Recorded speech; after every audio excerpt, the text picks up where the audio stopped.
身为道家最强的天师之子，可在面对僵尸的围攻时，却主动放下了桃木剑和符纸，而是转身从怀中掏出了帝皇铠甲的召唤器。见状，所有人都嘲笑我愚蠢，竟然想用儿童玩具打败僵尸。可不料下一秒，随着我一具帝皇铠甲合体，瞬间一副金属质感的黄金铠甲就出现在了众人面前。随后我又从怀中抽出一把极光剑，笑道：“我用五行天道对付僵尸，这很合理吧？只因不久前穿越成龙虎山天师之子的我，却没有继承原生主人的道术记忆。但在这个存在妖魔鬼怪的世界，天师为了让我继承他的衣钵，于是让我去山下百里外的九阴村解决残害村民的僵尸。就在我思考碰到僵尸自己该如何自保小命的时候，下一秒，一道清脆的系统提示音在我耳边响起：恭喜宿主成功绑定中铠天师系统，宿主在龙虎山上完成首次签到即可获得新手奖励。见状，我直接选择签到，恭喜宿主获得新手奖励：五行天道帝皇腰带、冥界格斗体术小成、中铠积分加1000。看着完成新手奖励的一堆东西，我一脸蒙圈。我身为龙虎山下一任天师，难道不应该给我奖励一些什么五雷正法、金光咒之类的东西吗？帝皇腰带，你确定不是开玩笑？这不是特摄片里的东西吗？看着在系统仓库里的帝皇铠甲召唤器，我突然又想到一个问题：原著特摄片里有设定，召唤帝皇铠甲必须要纯度极高的五行村血脉才行，没有血脉召唤不了。你光给我发奖励，我没血脉有什么用？不料下一秒系统回复：请宿主放心，宿主体内的血脉足够召唤。你是龙虎山张天师后代，你家祖上族谱往上翻几页，那都成仙了。此刻在龙虎山下，跟着我一起下山的一共7名龙虎山黄袍弟子。龙虎山上黄袍修法，红袍修道，这些弟子术法修为很强，但缺乏实战能力，这也是为什么天师让他们下山对付这次九阴村僵尸的原因。九阴村距龙虎山不算很远，坐公交转地铁40分钟就能到。与此同时，在九阴村内，九阴村的村长王志豪带着几名从市局内过来的警方，查看了一下村里昨天被僵尸咬死的4个村民，而法医在村内一通检查操作之后，最终得出结论，判定4个村民应该是被某种野兽撕咬而亡。听着法医的判断，市局来的警队周阳队长点头。九阴村本来就背靠大山，山里有一些大型野生动物也正常。听着这几个警方和法医的分析，王村长着急了：几位警官，他们根本不是被什么野兽咬死的。那天晚上我们村的二太爷在水库钓鱼，亲眼看到是从墓里跳出来的僵尸把他们咬死的，根本就不是什么野兽。我们村后山从来没出现过什么野兽啊！而且这4具尸体现在脸色都发黑了，你管这叫被野兽咬死的？这明明就是体内湿气不散。听着村长激动的话，周队长问道：村长，你刚刚说有目击证人？王村长点头：我们村的二大爷辈分很高，不可能撒谎的，他亲眼看到的。王村长一指正在和一群老太太吹牛的老头。周队长见状，带着几个警员走过去问道：老先生，昨天晚上您亲眼看到僵尸咬人了？周队长刚跟二大爷说一句话，二大爷一抬头就把几个警员吓了一跳。只见二大爷双目橙黄，眼珠子都是浑浊的。王村长在旁边告诉二大爷，这位是从市里来的警方队长，来调查这件事的。二大爷直接点头：对，我看到了。接着二大爷又把自己昨天晚上的事说了一遍。听着二大爷的话，旁边的市局法医走过来对周队长说道：周队，这位二大爷眼球晶体浑浊呈淡黄色，应该是有白内障。周队一脸无语：80多岁，白内障，晚上天黑又隔着老远，能看清楚就怪了。所以这个目击证人相当于没有。最终他们还是相信自己的判断。警方这边刚要走，村口一辆大巴车停下，我带着几个黄袍师弟从后车门下车。几个黄袍师弟看了一眼手机导航的地图，说道：师兄，应该就是这里了。好强的湿气，这种湿气普通人感受不到，但在修法之人面前，法眼一开却很明显。我点头沉声：走进村看看。另一边村长原本还在和警方纠缠，突然看到从远处朝这里走来的我，村长眼前一亮。随后王村长立马甩开警方，直接朝我走过去。张小天师，总算把你们盼来了。我和村长握手后问道：王村长，情况如何？村长一脸愁容：不太好，这几个警方不听话，我说有僵尸他们非不信。警方的人这时候也朝我们这边走来。周队长问道：村长，这几位是？王村长立马介绍了一遍我们的身份。随后周队立马解释说：张道长，这件事情我们警方已经基本调查过了，应该是也。周队长的话还没说完，我直接打断他的话说道：是僵尸，有湿气。周队长一脸疑惑：张道长，这可是人命关天的大事，你们修道出家人不能乱说呀，僵尸这种东西现实世界怎么可能存在？而周队长旁边的一名女法医更是直接摇头嗤之以鼻，这真是今年听过最好笑的笑话。人体死亡之后，全身器官停止工作，僵尸的存在本身就是生物学里极不合理的。尸体死后僵化，又靠什么来跳跃？而且肉身死后极为脆弱，过不了几天就会开始腐烂。僵尸靠什么保持肉身？如果这个世界有僵尸，那我这些年的法医专业算是白学了。本来还以为千年传承龙虎山的道长也是讲科学的名门正派，没想到也是同样封建，跟那些江湖骗子没什么两样。明明就是野兽袭击人类事件，非要跟僵尸搭上边，强行搞神秘，然后来忽悠村民做法事骗钱是吧？这些套路女法医表示自己看多了。周队长眉头微皱，看了一眼女法医，这名女法医叫李可。周队长也没想到李可这么不给面子，当即提醒一声：多少给点面子。李可见状不屑地走到另一边了。我也看了一眼这姓李的女法医，我知道现代人很难接受僵尸的存在，所以也懒得多说什么，只是跟村长聊起来，因为接下来的事情还需要村长配合。我带人先来到那几个已经死了的村民面前，准备先看看这里的情况。还没靠近，一股浓重的尸体的气味就扑面而来。按理说人刚死，不该有这么浓重的尸臭。我旁边一名师弟开法眼一看，看到这群村民尸体上飘着一层淡淡湿气。这名黄袍师弟说道：“师兄小心有湿气。”我点头蹲下来，打算掀开这些盖在村民脸上的白布查看。可我的手刚刚触碰白布，旁边一道女声响起：“别动尸体，那尸体要带回警局的。”我抬头看了一眼说话那人，说话的人正是李可，同时他还补充了一句：“无关人员，不要触碰。”我没搭理他，直接掀开白布，简单查看了一下这几个村民脖子上的咬痕。虽然穿越过来之后，原生主人学习的大多数龙虎山道法神通都全部归零了，但一些基础的法术操作还是会的。开法眼之后的我便一眼看到这几个村民脖子上的咬痕处缠绕着一团黑色湿气，现在湿气和毒素已经蔓延尸体的90%。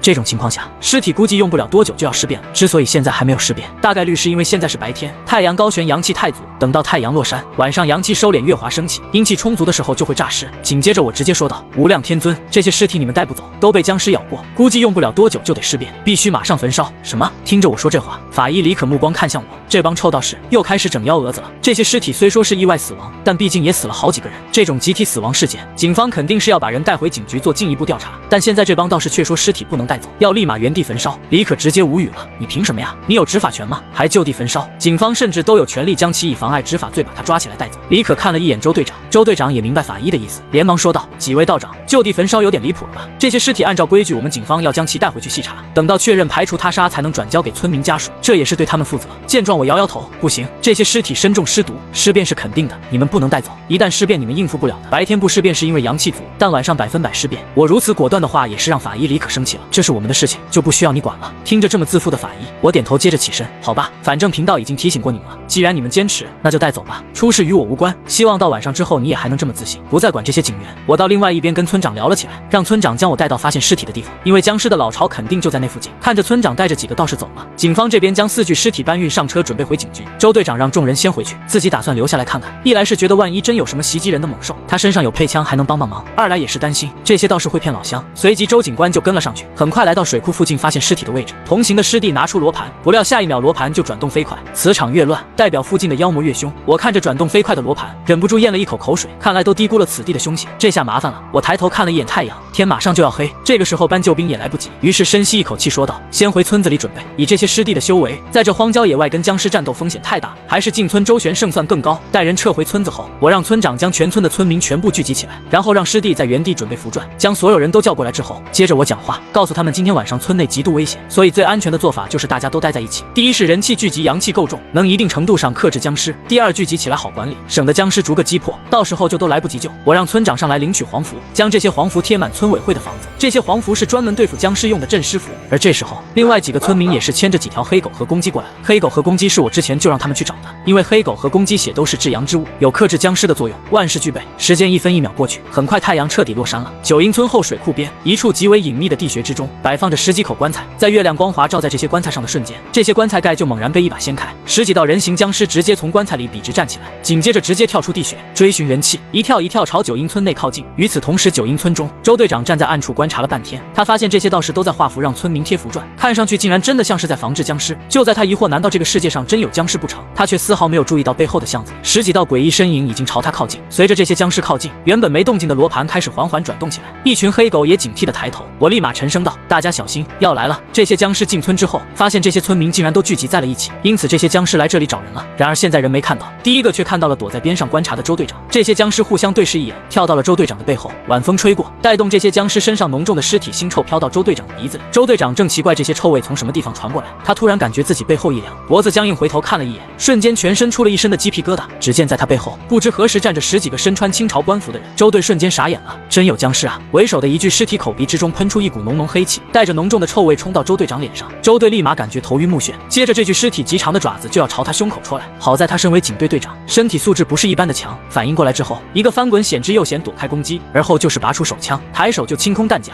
可子弹射在这些僵尸身上，却并没任何作用。这些僵尸修为超过100年，肉身已经刀枪不入。看着这些僵尸一跃而起，朝自己冲过来，周队长再也绷不住了，立马朝我这边飞奔而来。道长救我！而我看着突然出来的周队愣了一下，那些警员不是都走了吗？怎么还有人在这里？不过下一秒就看到10几只僵尸跳出来，其中2只还直接朝周队脸上跳。大胆妖孽，光天化日还敢害人，吃我飞剑！我旁边一名黄袍道号清法师弟直接口诵龙虎山道家咒诀：清华上帝，赤刺剑照，雷霆上街，9天气候，有7星迎，6丁飞猛，火劈立灭，邪精灼剑，天地动风，云雷电声，急急如律令。剑咒一出，下一秒只听这位清法师弟背后铜剑一声剑鸣，化为青红2道剑光，朝僵尸飙射过去，剑光直接击打在起跳的僵尸胸口上，僵尸随被击退，但铜剑也瞬间被弹开。那名用剑的师弟心中一震，好硬的僵尸！周队看到僵尸被道长飞剑击退，他也是赶紧抽身爬起来，快步跑到我这边。看着跑过来的周队长，我眉头皱起来，你们不是走了吗？解释完原因后，我便让周队到后面去，跟村民一起躲进村委会的房子里。另一边，青法道长开口提醒道：“大家小心，这些僵尸不是一般货色，修为至少是黑僵，防御极高。”听着师弟的话，我头都大了。本以为这次九阴村之行运气再不好，也就顶多会碰到一只黑僵，但万万没想到，一下子窜出来这么多。在我愣神的时候，旁边的这些师弟已经先动手了。各位师兄，把这些僵尸引到阵法里，用金丝墨斗阵困住他们。青法道长招呼一声，其余所有道长反应过来，直接拿出墨斗排列阵法。一根根墨斗线被拉出来，青法道长则拿出五帝钱，将墨斗线从前沿里穿过去。9组五帝钱穿入墨斗线，数名道长配合，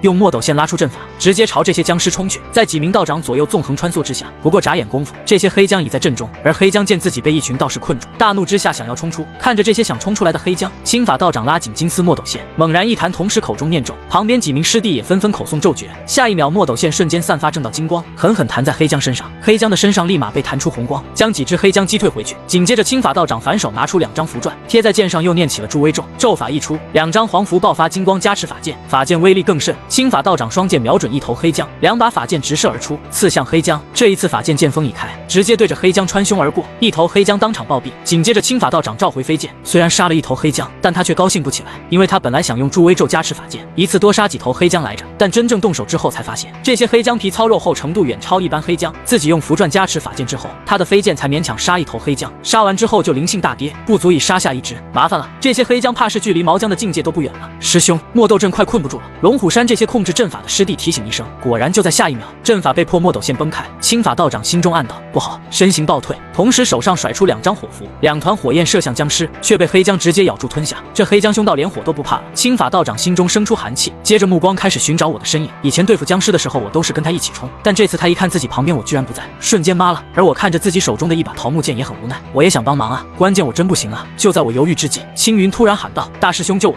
我剑断了。只见青云正朝我这跑来，看着跟在这青云师弟屁股后面追过来的黑僵，我赶紧反手一把揪住一只公鸡，而后使劲一拧，拔出桃木剑沾满鸡血，扔给这位青云师弟：“你用我这把，别过来。”青云师弟接过涂满鸡血的桃木剑，他反手一剑刺出，果然这次稍微锋利了不少，但依旧难杀。公鸡血虽然猛，但此刻临近子夜，阴气达到了1天当中几乎最盛的时候，公鸡血也没什么用了。大师兄不行啊，公鸡血顶不住，要不来点你的血吧？龙虎山张家天师府一脉的血，再凶的僵尸碰到天师血也得死。我一咬牙，现在这紧急的时候，只能放点血了，直接拔出身上带的匕首，心一横，在手上划出一道口子，血液渗出来。张开手，青云师弟将桃木剑递过来，我握住剑身，血液直接涂在剑上。果然张家的血一涂桃木剑灵性增加10倍不止。青云师弟反手一剑，直接斩断一头黑僵的脑袋。有了天师血加持，青云师弟当场支棱起来了。旁边的这些师弟见状，也纷纷喊道：“大师兄也给我来点！”见状我人都要麻了，再这样打下去，僵尸没死我得先失血过多去世。无奈我只好试试系统赠送的帝皇铠甲召唤器好不好？我直接让这些师弟都退开。原本一共16头僵尸，现在还有12头活蹦乱跳的。虽然大师兄的修为法力比他们都强，但1打12还都是黑僵，大师兄能行吗？青云师弟说道：“大师兄，桃木剑还给你。”我看了他一眼，直接说：“你拿着吧，我不用那个。”那你用什么？我笑了笑，我随便了。下一秒，看着这群黑僵朝自己冲过来，我耳边响起系统提示音：新任务发布，合体帝皇铠甲完成首次召唤，获得奖励5雷正法掌心雷，极光剑法入门，中铠积分加1000。新任务发布，灭杀黑僵斩妖除魔，获得奖励先天金光咒，冥界格斗体术大成，中铠积分加1万。我深吸一口气，随后我反手从道袍袖子里掏出帝皇召唤器，目光死死盯着面前这群凶神恶煞的黑僵。飞剑射不穿，桃木剑斩不断，鸡血没效果，符箓镇不住。既然如此，那就没办法了。贫道还有一套铠甲，略懂些拳脚功夫，我们来碰一碰。下一秒，只见我手持帝皇召唤器，直接往腰上一按，召唤器两侧分别有2道金色光带延伸而出，化为黑色腰带缠住我腰身。帝皇铠甲合体。在一群黑僵一脸蒙圈的注视之下，腰带之上爆发出万道金光，璀璨金光立马覆盖我的全身。同时，一道古老的铠甲合体提示音响起：终极帝皇铠甲。